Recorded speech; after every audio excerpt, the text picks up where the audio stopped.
এখানে লগইন নাম অপশনটা আছে, এই অপশনে ক্লিক করে দিতে হবে। ঠিক আছে, এখানে ঠিকঠাকভাবে পাসওয়ার্ড এবং রেজিস্ট্রেশন নাম্বার তারপরে ঠিকঠাক করে তোমাকে দেখে নিতে হবে। তারপরে দেখো বেশি দেখা যেটা বিষয় হচ্ছে, এখানে যদি তোমার মার্ক সার্টিফিকেশনের সমস্যা বা তোমাদের অ্যাডমিট কার্ডে একটু সমস্যা হতে পারে। ঠিক আছে, তো তোমাদের যেটা করতে হবে যে এই সেকশনটা যেটা বলেছে নন ক্রিমিলিয়ার সার্টিফিকেট, বিশেষত এটা ওবিসিদের ক্ষেত্রে সমস্যাটা দেখা দেয়। তো এটাতে আপলোড করতে হবে কি যে যদি ওবিসি এনসিএল যেহেতু আপলোড করা হয়নি সেই জন্য এটা রিমার্ক এসছে, দেখতে পাচ্ছ এখানে রিমার্ক লেখা আছে, রিমার্ক এসছে নন creamy layer certificate is required issued after, এখানে নন ক্রিমিলিয়ার সার্টিফিকেটটা আপলোড করতে হবে। তো এটি ছিল তোমাদের জানানোর ভিডিও, ডকুমেন্টস ভেরিফিকেশনটা হচ্ছে এটাই। যদি কোনো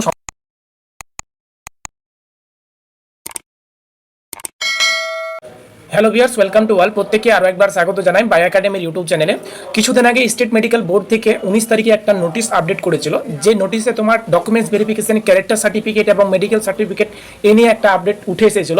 কিন্তু এখন অনেকে চিন্তিত রয়েছে যে আমরা ডকুমেন্টস ভেরিফিকেশন কীভাবে করব, ডকুমেন্টস ভেরিফিকেশন কোথা থেকে করতে হবে, সম্পূর্ণ আজকের ভিডিওতে আমরা আলোচনা করব। ভিডিওটা প্রথম থেকে শেষ পর্যন্ত দেখো। যারা চ্যানেলে নতুন আছো অবশ্যই সাবস্ক্রাইব করে রাখবে। আজকের ভিডিওটা দেখার পরে কোনো রকম কোনো ডাউট বা কোনো সমস্যা থাকবে না। তো চলো বেশি দেরি করে আজকের ভিডিওটা শুরু করি। এই নোটিশটা তোমাদের 19 তারিখে আপডেট হয়েছিল, 19 তারিখে এই ভিডিওটা আমি তৈরি করে দিয়েছিলাম। কিন্তু তোমাদের যেটা দেখতে হবে এই নোটিশে যে documents required to upload the documents verification section, তো এখানে তোমাদের কী কী ডকুমেন্টসগুলো আপলোড করতে হবে এবং কী কী ডকুমেন্টসগুলো আপলোড হয়নি, কী কী সমস্যা হয়েছে সেটা আমি পরে আসছি। আগে তোমাদের দেখে দিই যে কী কী ডকুমেন্টসগুলো তোমাদের মেনলি আপলোড করতে হবে। এখানে অ্যাডমিট কার্ড, মার্কশিট, তারপর রয়েছে কাস্ট সার্টিফিকেট যদি ওবিসি এসসি এসটি থাকে তাদের জন্য, জেনারেলদের জন্য কোনো কাস্ট সার্টিফিকেট হয় না। যদি ওবিসি এসসি এসটি থাকে তাদের জন্যই ক্যাটাগরি সার্টিফিকেট, আর ওবিসির জন্য এনসিআর সার্টিফিকেট তোমাদের লাগবে।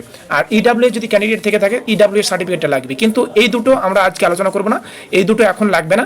ঠিক আছে, এই দুটো আমরা পরে আলোচনা করবো। আজকে আমাদের মেনলি যেটা আলোচনা বিষয় হচ্ছে যে ডকুমেন্টস ভেরিফিকেশন সেকশনটা। ঠিক আছে, তো চলো এরপরে আমরা দেখে নিই যে আমাদের ডকুমেন্টস ঠিকঠাক রয়েছে কিনা, আমরা কোথা থেকে দেখবো ডকুমেন্টসটা আমাদের ঠিকঠাক রয়েছে বা কোথায় আপলোড করতে হবে আমরা দেখি একদিক থেকে। দেখো, ওটা চেক করার জন্য তোমাকে সরাসরি চলে আসতে হবে SMFWBEE অফিসিয়াল ওয়েবসাইট।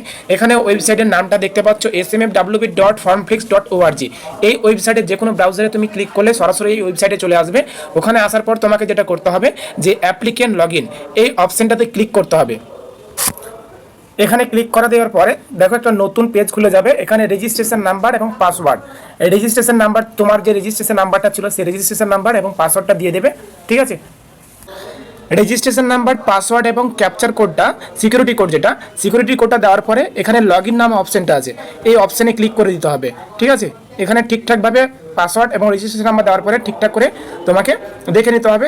তারপরে দেখো এরকম একটা পেজ খুলে যাবে। তো দেখতে পাচ্ছি এখানে যেটা রয়েছে যে অ্যাপ্লিকেশন নাম্বারটা থাকবে, ক্যান্ডিডেট নাম থাকবে, ফাদার নেম থাকবে, ডেট অফ বার্থ থাকবে, তারপরে তোমার ফোন নাম্বারটা থাকবে এবং তোমার এখানে সবচেয়ে বেশি দেখা যেটা বিষয় হচ্ছে এখানে যদি তোমার মার্ক থাকে, এখানে যদি নো মার্ক থাকে তাহলে তোমার ঠিক আছে, তাহলে ডকুমেন্টসে কোনো রকম কোনো সমস্যা নেই। 16 তারিখের আগে তোমার প্রত্যেকে একবার রেগুলার হলেও একবার হলেও চেক করবে যে এখানে কোনো রকম কোনো মার্ক আসছে কিনা।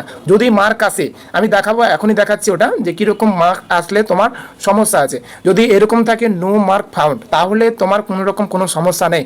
এরপরে আমরা যেটা দেখব যে তোমাদের কি থাকলে তোমাদের সমস্যা।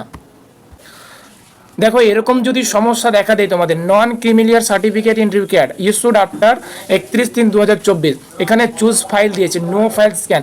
এখানে তোমাদের যদি এরকম সমস্যা দেখা দেয় তাহলে তোমাদের ডকুমেন্টস ভেরিফিকেশনের সমস্যা বা তোমাদের অ্যাডমিট কার্ডে একটু সমস্যা হতে পারে। ঠিক আছে, তো তোমাদের যেটা করতে হবে যে এই সেকশনটাতে যেটা বলেছে নন ক্রিমিলিয়ার সার্টিফিকেট, বিশেষত এটা ওবিসিদের ক্ষেত্রে সমস্যাটা দেখা দেয়। তো এটাতে আপলোড করতে হবে কি যে যদি ওবিসি এনসিএল যেহেতু আপলোড করা হয়নি সেই জন্য এটা রিমার্ক এসছে, দেখতে পাচ্ছি এখানে রিমার্ক লেখা আছে, রিমার্ক এসছে নন creamy layer certificate is required issued after, এখানে নন ক্রিমিলিয়ার সার্টিফিকেটটা আপলোড করতে হবে। তো এইটি ছিল তোমাদের জানানোর ভিডিও যে ডকুমেন্টস ভেরিফিকেশনটা হচ্ছে এটাই। যদি কোনো সমস্যা থেকে থাকে অবশ্যই আমাকে কমেন্টে জানাবে এবং কোনো রকম যদি ডাউট থাকে বা কোনো সমস্যা হয়ে থাকলে সেটা অবশ্যই আমাকে জানাবে। তো থ্যাংক ইউ সবাইকে, আজ এই পর্যন্ত, দেখা হচ্ছে পরবর্তী ভিডিও। শেষ পর্যন্ত দেখার জন্য অসংখ্য ধন্যবাদ।